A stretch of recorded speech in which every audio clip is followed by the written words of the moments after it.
Buonasera a tutti o buongiorno a tutti, qui il vostro Anthony che vi parla e oggi faremo un video extra del gioco Until Dawn.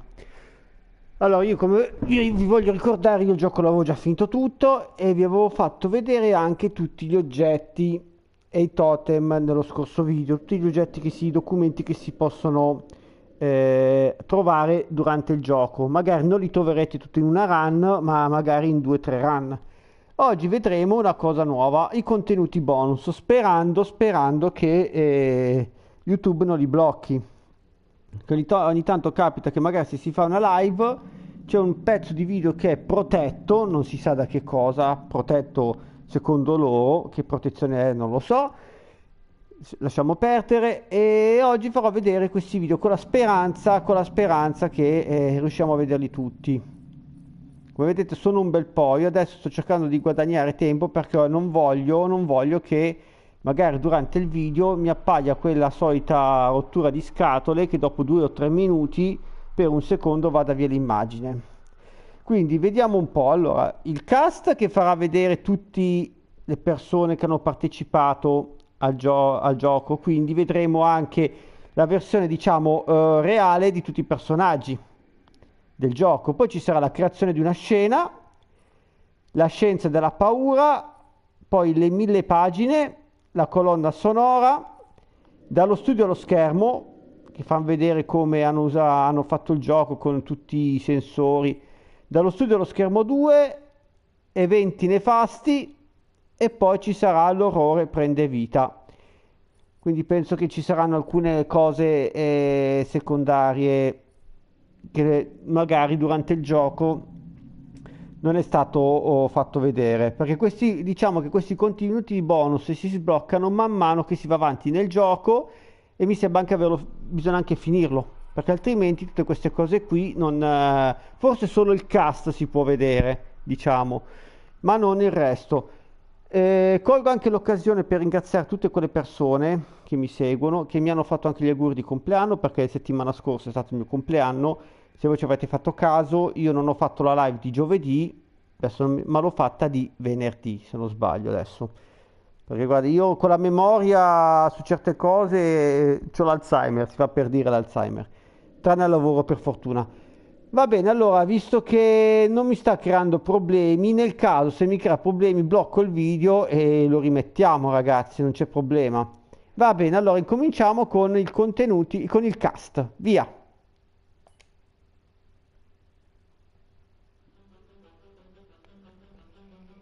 I am Hayden Panettiere, and we are here at the studio recording Until Dawn. My name is Rami Malek, and I play Josh. My name is Megan Martin.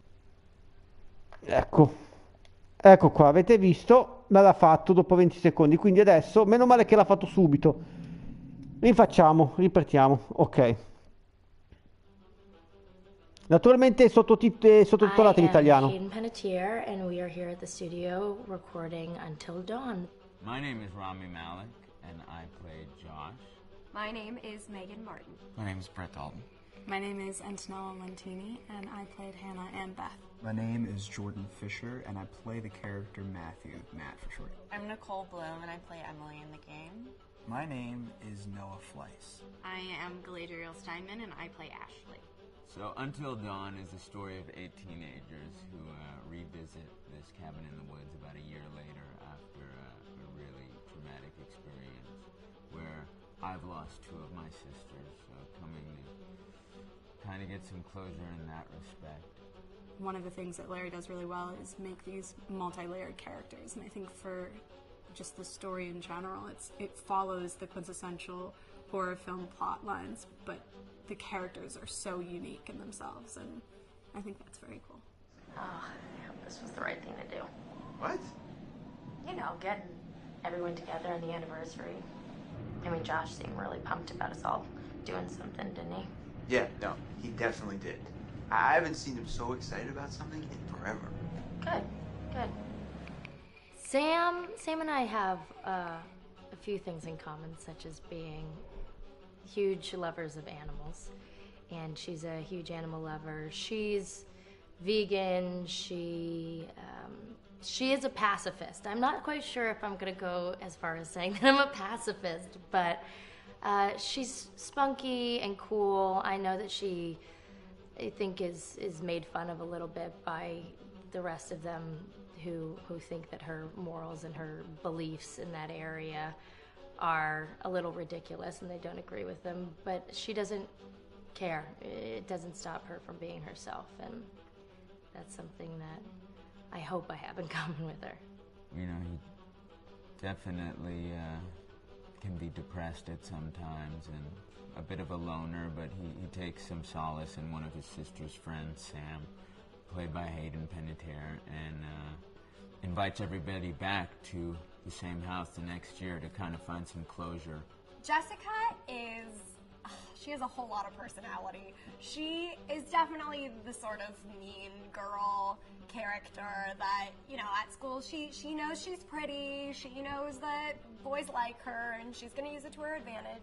He's got a big heart, and you can tell that that's very evident, especially how he treats his girlfriend, Emily, and, you know, he's kind of a meathead, but in the best way possible. She really knows what she wants, and she manages to get that from whomever it is, whether it be Matt or Mike. You know, she's really driven, and I can definitely relate to that. My character is Chris, and he is what society might consider the nerd of the group, and he kind of embraces it. Ashley she's a little more serious than some of the other girls. She's definitely very intelligent and thoughtful. She kind of looks at the whole big picture of things. She's not quite as geeky as Chris, but they connect in a lot of ways. Mike is like the guy on campus. He's the class president who has some charm and has brain, and I don't know, people seem to like Mike. He gets away with a lot, though. He can be kind of jerky. The fact that he really just kind of wants everyone to be happy. When he wants he's a people pleaser, and I can definitely attest to being, you know, that guy. I'm always the friend that wants everybody to be happy and wants everybody to be taken care of, and that's definitely Matt. But also, like, this character is just so fun. I rarely get to play the bitch, and so it was really fun to do that. The spirit of things, seriously, what's wrong with you? Just try to lighten the mood, Em. Don't be like that. Like what? The way you're being. You always get like this. I just think this is just the coolest thing to be a part of, and I just think it's going to take the world by storm. I really do. I think this genre is the wave of the future, and I think that once people see the potential behind it, of getting to interact with the drama that you're witnessing unfold in such a realistic way, that this is how entertainment's going to be from now on. Ok, abbiamo visto il cast, adesso andiamo con creazione di una scena. Hi, this is Lee Robinson, production designer on Until Dawn. The production design for Until Dawn started with the great teen horror script that sets the characters in a Canadian winter mountain lodge, being a contemporary setting with visual clues derived from classic films of that genre, such as Hitchcock's Psycho and Stanley Kubrick's Shining. The storyboards are vital to the production design, as it allows the designer to understand the scale of the environments to be made and the detail that would be seen to create the atmosphere of a horror.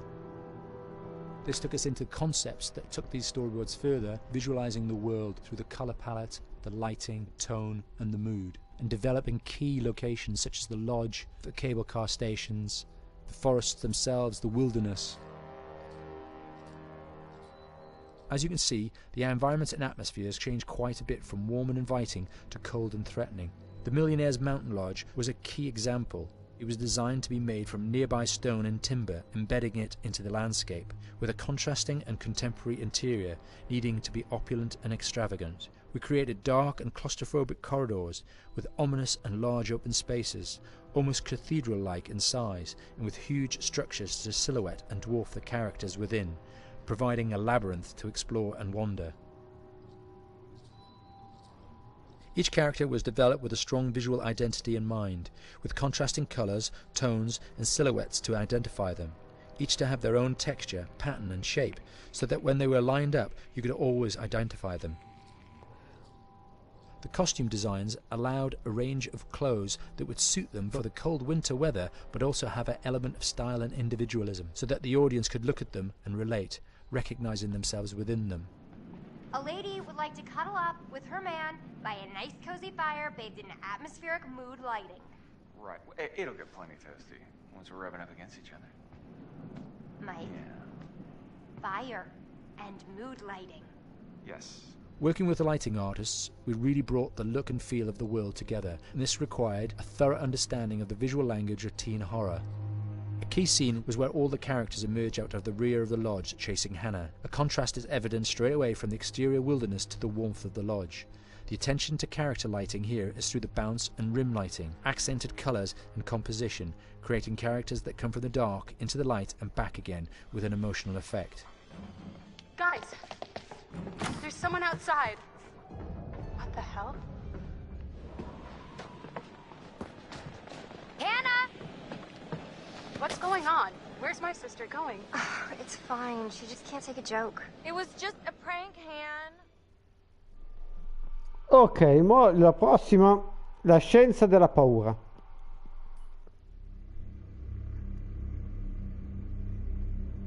Until Dawn is a game that's full of horror, and one of the things we decided to do early on was to take a scientific approach to how scary it was.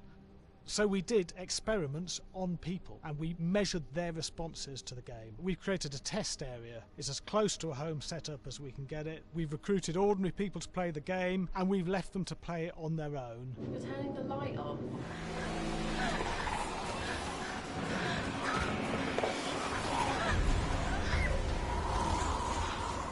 The only difference is it's rigged with cameras and microphones that relay the data through to the next room where people are watching them play. Bracelet here we use for biometric testing. It measures the player's emotional response. It's called a galvanic response sensor. It makes contact with the user's skin and it measures the electrical conductivity across their skin. It's the same principle as an old-fashioned lie detector. When you're stressed, you sweat a little, very sensitive, it picks up tiny changes if the player is feeling anxious or scared. That data's fed back to a testing team, comes through as a graph. I'm so sorry.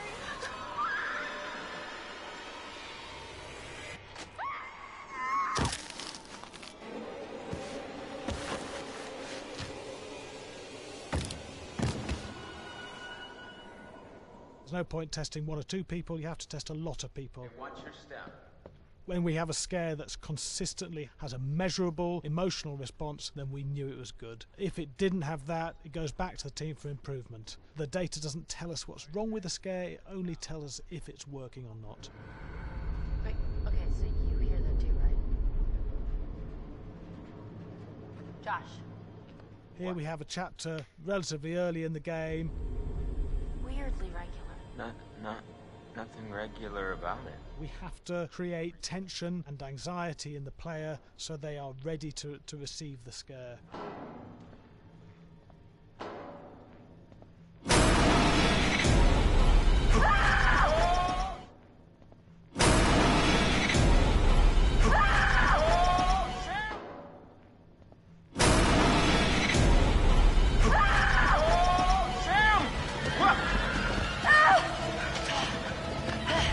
Give the player time to recover, to cool down, to calm down, and then start building the tension again before we do the next scare. Hey. What? Hey. What the hell? Ooh, you just got mugged.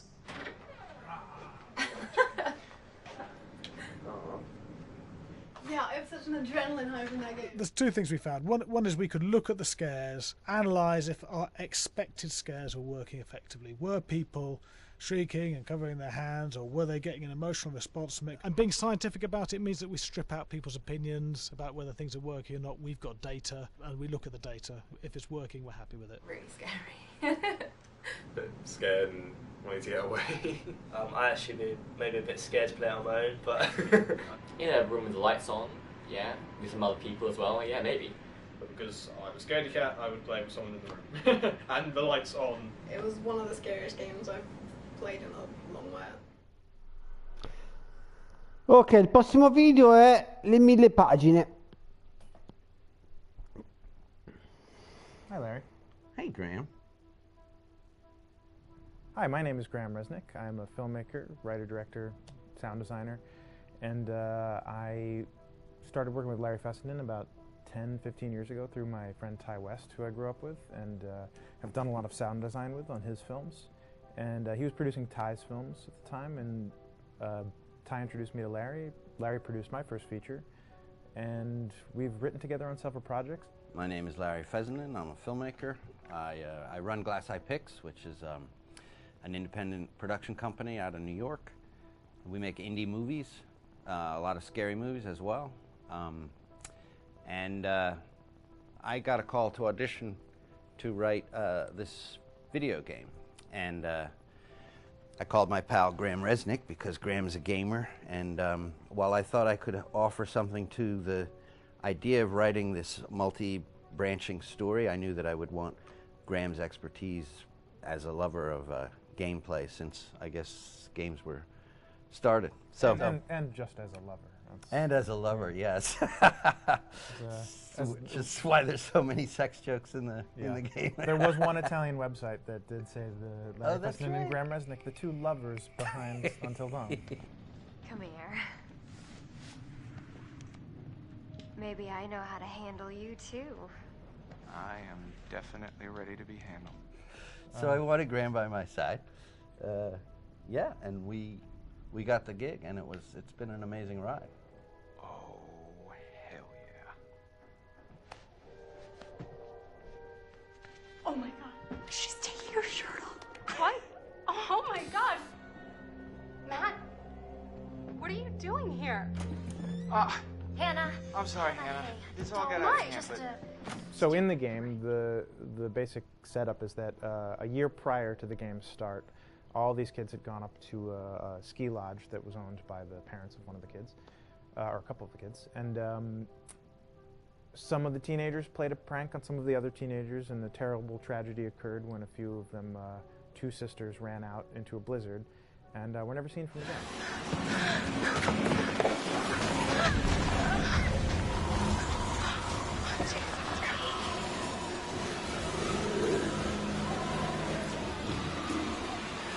So now, a year later, this is kind of torn apart, this group of friends. They've gone through some trials and tribulations in the past year. The brother of the two girls has had a lot of psychological issues, and to kind of help him cope and help them all get over it, they all returned to the lodge a year later, back up on the mountain. And the idea is to get over it, but... the healing does not begin. Yeah, and these kids are all trying to find themselves. They've been through a trauma, but in general, they're just teenagers trying to figure out who they are. So they're all kind of falling into the patterns, the stereotypes, the characters they see on TV and in the movies. I think we were very interested in taking genre tropes and kind of making them sort of refresh them.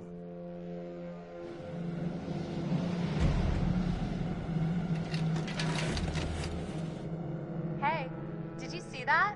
Dad said it'd just be us this weekend. We're familiar with how slasher movies work.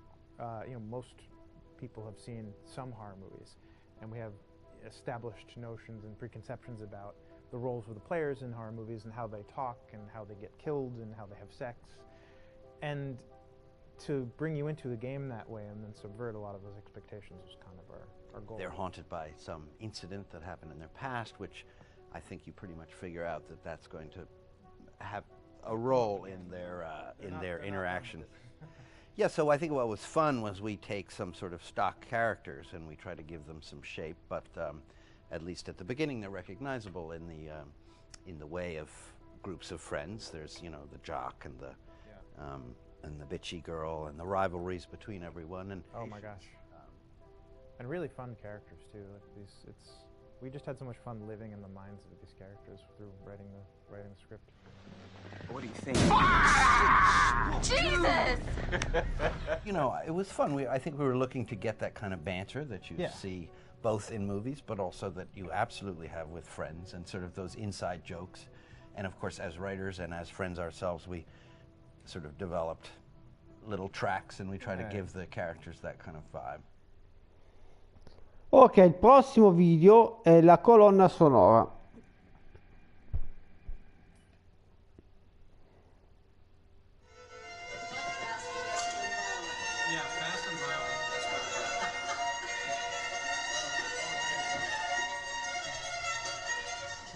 All right, from the top.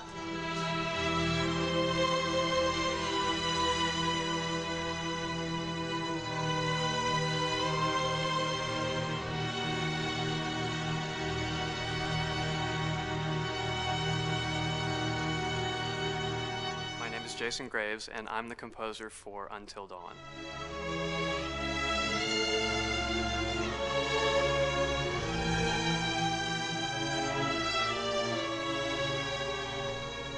I've been involved with Until Dawn for about a year now. Originally, I was contacted by Barney Pratt, the audio director. I think that had something to do with my lineage of horror games, and hopefully not the fact that my last name is Graves, although a lot of people seem to associate my name with scary music.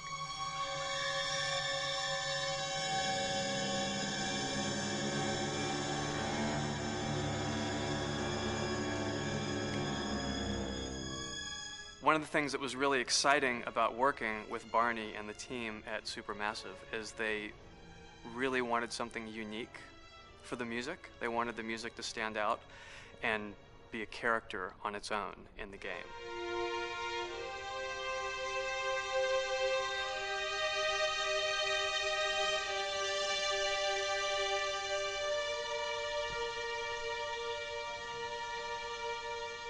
When I'm first starting on a new score, and it doesn't matter if it's film, television, or games, I always end up going to the main theme.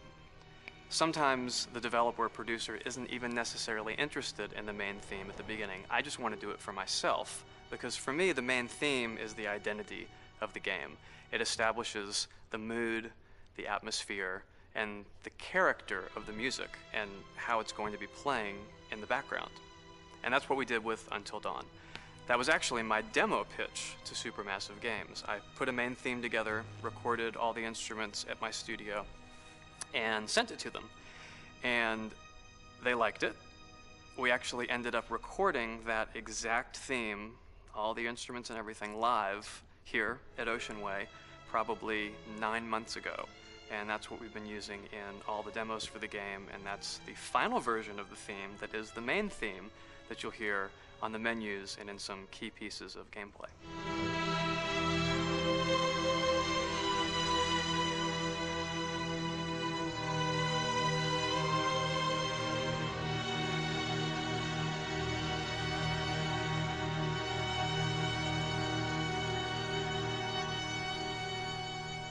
I seem to have made a name for myself in horror.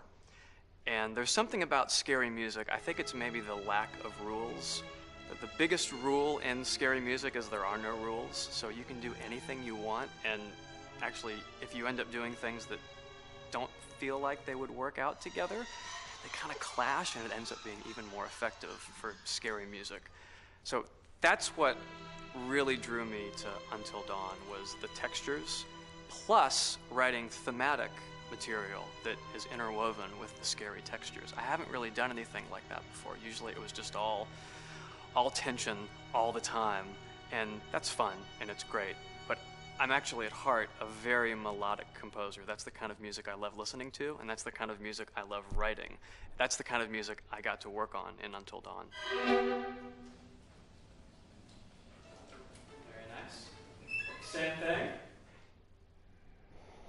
Ok, il prossimo video dallo studio Lo Schermo parte 1.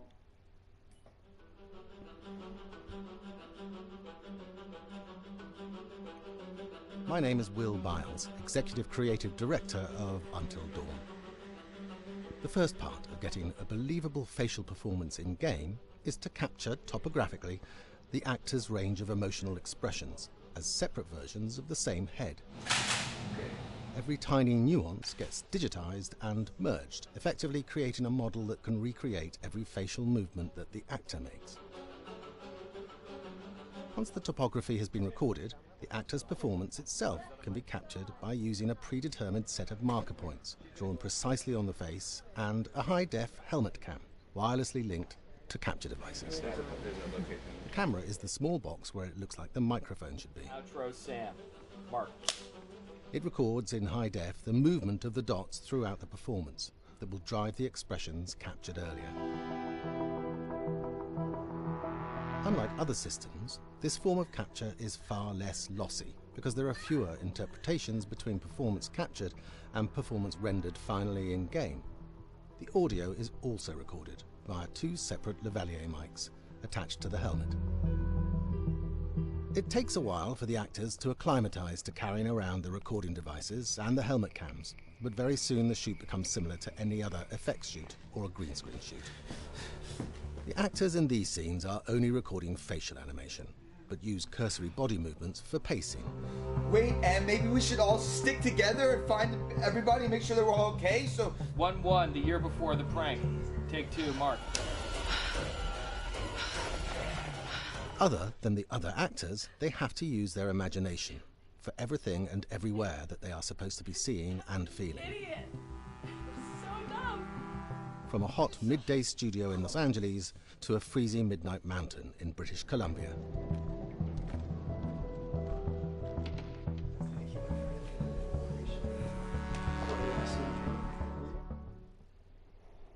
Ok, il prossimo video dallo studio allo schermo parte 2.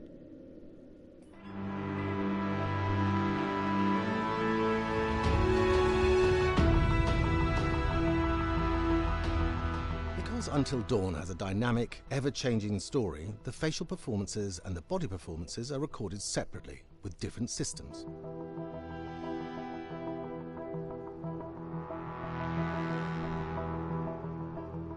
With the body capture, we use reflective bead suits and an infrared camera matrix system that drives the CG bone hierarchies in our character models. These performances cover everything from character locomotion, scene-specific performances, and stunt work, most of which was recorded at studios in Pinewood and Shepperton, near London. Hannah! Hello?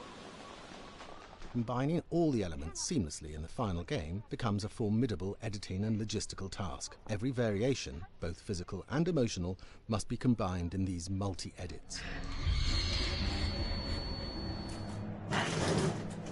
Scaffolding props have to stand in for the sets, because the hundreds of infrared cameras have to be able to see all of the reflective beads on the actor. Ok, mo andiamo con eventi nefasti.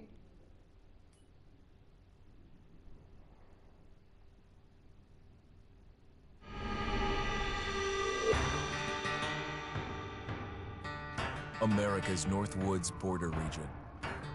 Within this land of 10,000 lakes and miles of dense timber, a hideous creature is believed to lurk. The North Woods is probably one of the last frontiers in America. There's still a lot of places in this area that hasn't been set foot by man. Monsters and mysteries exist here because it is remote. Up in the North Woods, winters are long. In times of biting cold and isolation, a devouring monster is believed to come forth. It's terrorized native people for generations. Growing up, I was told, like, don't go outside, the Wendigo will get you.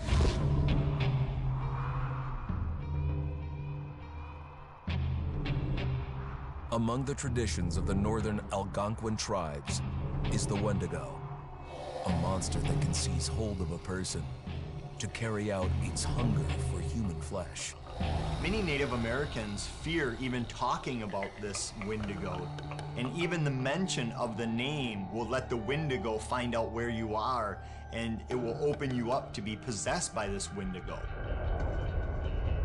The most famous case of a Wendigo possession took place in 1879. In the deep woods, outside of Edmonton, Alberta. Swift Runner, a Cree Indian, was a trapper and a guide. He had left town the previous autumn with his wife, 6 children, and his mother. But when Swift Runner returned in spring, he was alone. Swift Runner came into a nearby village telling this heartbreaking tale. I had to watch them starve to death. Of his family being killed by starvation, and that he was the only survivor. My whole family gone. It wasn't hard to understand a family falling victim to a brutal winter. To even not. Yet something was suspicious about Swift Runner. He was a strapping man, and he came into town weighing over 200 pounds. It didn't look like somebody who had just weathered a terrible winter. He wasn't malnourished, didn't look like he was starving. He looked healthier than ever. After a few nights, it became clear that something was wrong. He started having night terrors, screaming in his sleep. I am the Wendigo! Villagers alerted the police. Swift Runner actually guided them back to his winter cabin. When they got there, that's when they saw the true horror.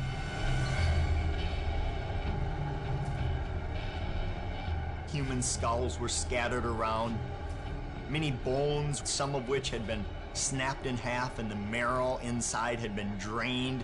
They had never seen anything like it. Swift Runner had killed his entire family, shooting them, hitting them with an axe, strangling, and then eating most of their bodies.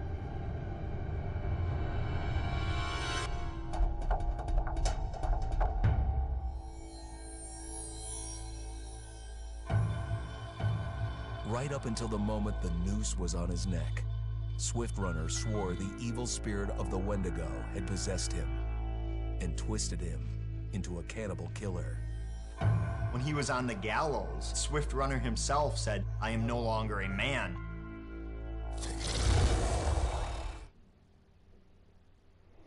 Questo è stato un video molto interessante, ragazzi. Forse questo è dove hanno preso, diciamo, lo spunto del Wendigo per il gioco, da una leggenda urbana del 1879, leggenda urbana. Bisogna vedere se poi i fatti erano veramente accaduti, se sono fatti reali oppure no. Vediamo l'ultimo video, che è L'orrore prende vita.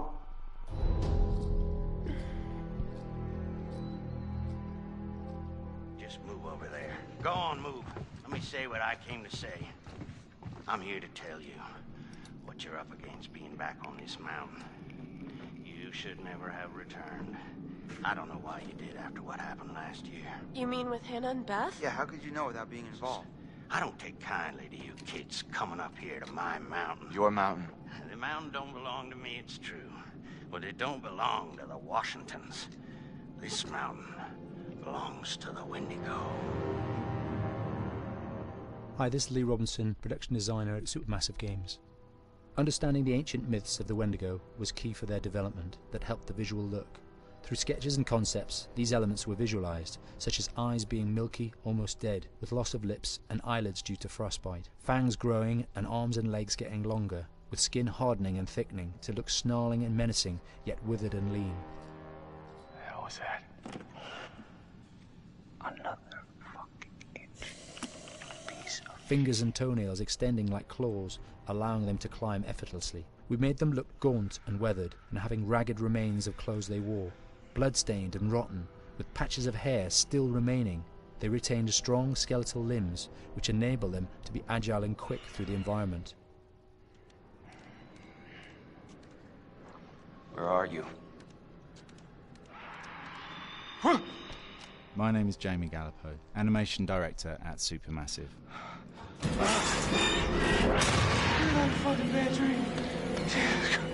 The overall direction on the creature was to be very strong, to be extremely fast. We wanted a spider-like movement to the creature. 1 minute scampering to leaping and then crawling, almost instantaneous. And finally, we wanted the creature to have this real, uncontrollable thirst for flesh.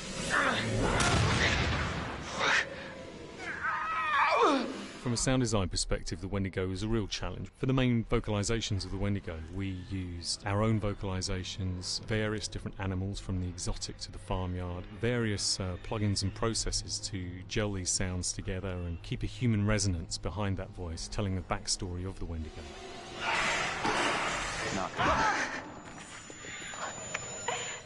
During the chase sequences, the anger of the Wendigo is felt by encircling breaths, screams and screeches that essentially chase you as you're being chased by the Wendigo.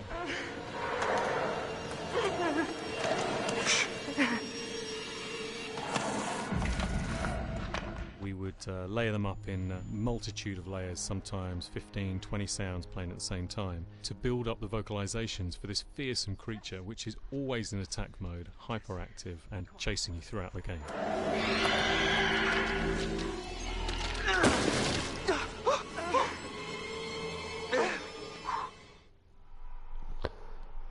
Ok ragazzi, abbiamo visto tutto quanto, non c'è più niente da vedere, abbiamo visto anche tutti i contenuti bonus di questo gioco che sono stati molto interessanti dal mio punto di vista, ma penso anche per voi. Bene, allora ragazzi, io con questo concludo definitivamente il gameplay di Until Dawn, non farò più altri video perché ormai tutto quello che c'era da mostrare è stato mostrato. Non so cosa portarvi la settimana prossima come gioco, ci devo pensare. Comunque vedrò, mi inventerò qualcosa. Grazie per avermi seguito, mi raccomando, commentate, mettete un mi piace e iscrivetevi al canale. Dal vostro Anthony un saluto a tutti e alla prossima. Ciao ragazzi!